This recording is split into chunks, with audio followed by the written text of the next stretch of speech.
You are working 60 hours a week. You have not taken a real day off in months, and you still feel like everyone around you is getting ahead faster. Here is what nobody tells you.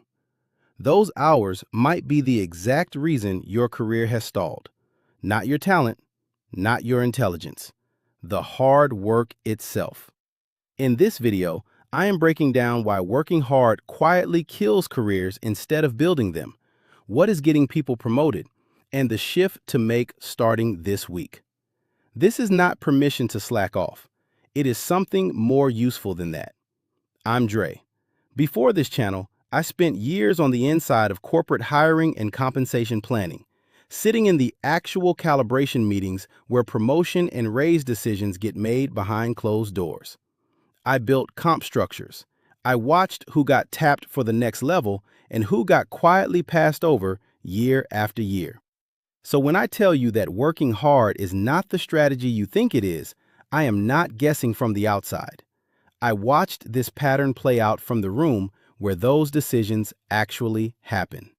And if you are new here, this channel exists to pull back the curtain on how these corporate systems actually work behind the scenes.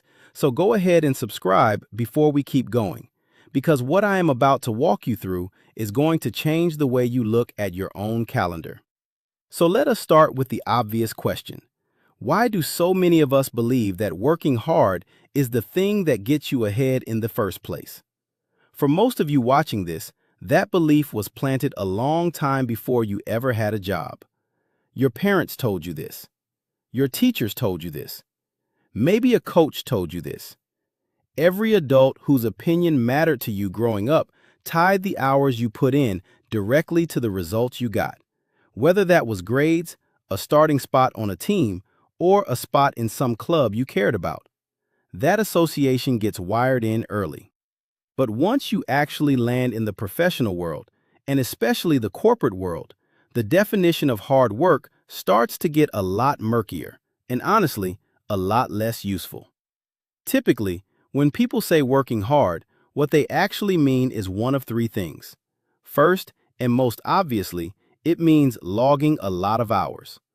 The minority of employees today are actually working a clean 40-hour week. Workplace research has stayed fairly consistent on this for years. A large share of full-time employees report regularly working somewhere in the mid-40s to closer to 50 hours a week, and a meaningful chunk of people report regularly clocking 60 or more. In some industries, going past 60 hours a week is not even treated as unusual. It is treated as the norm. I have talked to people who are consistently pulling 70, even 80-hour weeks, and I want to be direct with you. That is not healthy, and it is not sustainable. We will get into exactly why in a minute. Second, working hard often means never taking a day off. There is a genuinely toxic culture in a lot of workplaces around not using vacation time and definitely not using sick time, even when you are entitled to it on paper. Every single year, a substantial number of vacation days across the workforce go completely unused. And if anything, that pattern has gotten worse over the last several years, not better. So let me ask you directly. When was the last time you actually took a real day off? Not a day where you were still checking Slack from the couch, an actual day off. Drop it in the comments. I am genuinely curious. Third, working hard often just means prioritizing work over literally everything else in your life. Now, to be fair, work does need to come first sometimes. There are real product launches, real deadlines, real moments where the job has to take priority for a stretch. But that should be the exception, not the operating system your whole life runs on. So now that we are clear on what working hard usually actually means, long hours, no days off, and work always coming first, I want to ask a genuine question. Does any of that actually make you more successful? If you look at the research, the honest answer is probably not. Let us start with the hours. If you are working an enormous number of hours every week, it is very likely making you less productive, not more. This is one of my favorite pieces of research to bring up because it is a little uncomfortable. Research coming out of Stanford looked directly at the relationship between hours worked and actual output. What the researchers found was that productivity starts declining once you pass around 50 hours a week, and once you get past 55 hours, it does not just decline gradually, it falls off a cliff. People who were working more than 70 hours a week were producing roughly the same output as people working 55 hours a week. Do the math on that for a second. That means somewhere around 15 hours a week, almost 2 full working days, was essentially being burned for nothing. And here is the insider piece. From what I personally watched across different companies and different offices, a lot of that extra time is performative. People are physically sitting at their desk or sitting there logged in and green on Slack for way more hours than they are actually producing anything. Being present is not the same thing as being productive, and taking that time back to actually rest would very likely make that same person sharper, not weaker, the next day. On top of the productivity hit, there is a real physical cost to never stepping away. Chronic overwork keeps your stress response switched on more or less constantly. And sustained stress like that has been linked to a meaningfully higher risk of heart disease over time, on top of just generally making you less happy day to day. I do want to be clear here. I am not a doctor, and none of this is medical advice about your specific situation. But the broader pattern connecting chronic overwork to health outcomes is very well documented at this point. Now, here is something I have noticed after getting to know a lot of you through this channel. A huge number of you are high performers. You are smart, you are driven, you are genuinely ambitious, and you know you are capable of doing excellent work. And that is exactly where the trap is hiding, because high performers tend to bring that same top-tier effort to absolutely everything they touch, whether or not it actually matters. Who here is guilty of spending real time and energy maintaining inbox zero, or making sure an expense report is formatted with perfect precision, when literally no one asked for that level of polish?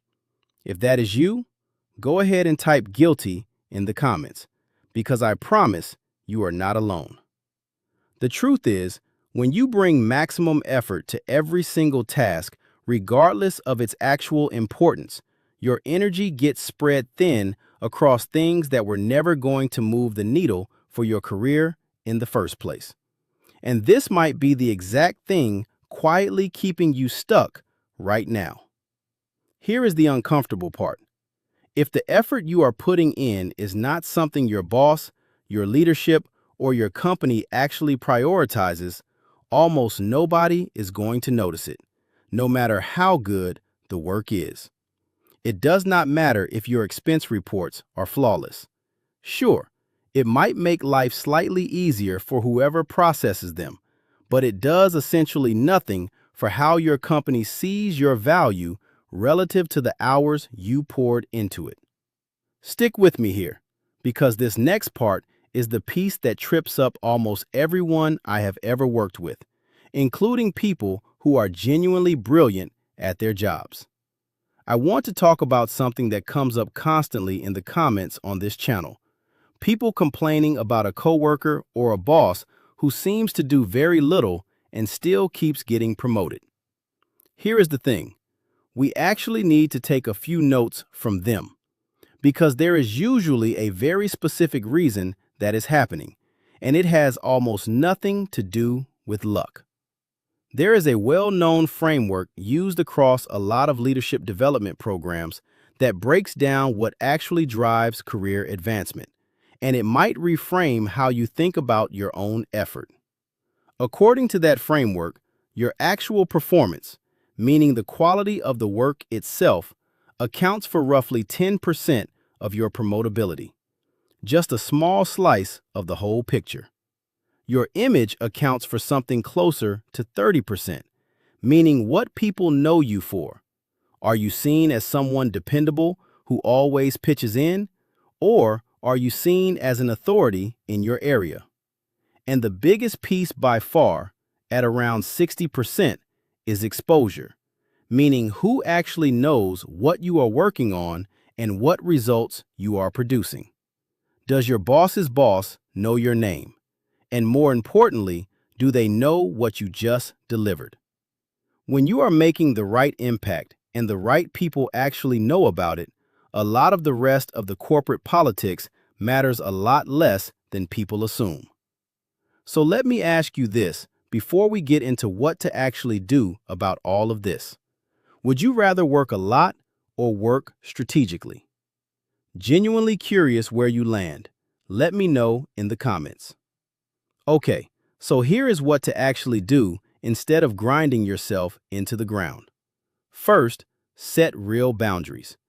Give yourself an actual end time for your workday and protect it, the same way you would protect a meeting on your calendar. When work is allowed to consume every hour of your life, you are not going to be as effective or as happy as you could be, even if you genuinely love your job. Second, start focusing on impact over hours. I know this gets complicated if you work somewhere that rewards performative presence over actual output, somewhere that values you sitting at your desk until 8 at night more than what you actually got done. But in a lot of cases, real achievement does eventually win out over performative hours, as long as what you are doing is genuinely high impact and genuinely visible. If you are in a field that is structured around billable hours specifically, there are really two paths here. Either this is a temporary phase you have to move through early in your career, or it is a permanent feature of that path that you need to be honest with yourself about. Because if it is never going to change, it might be worth reconsidering whether that is actually the right long-term fit for you. Either way, the most important thing is getting intentional about where you are actually spending your time and energy, instead of spreading it evenly across everything on your plate.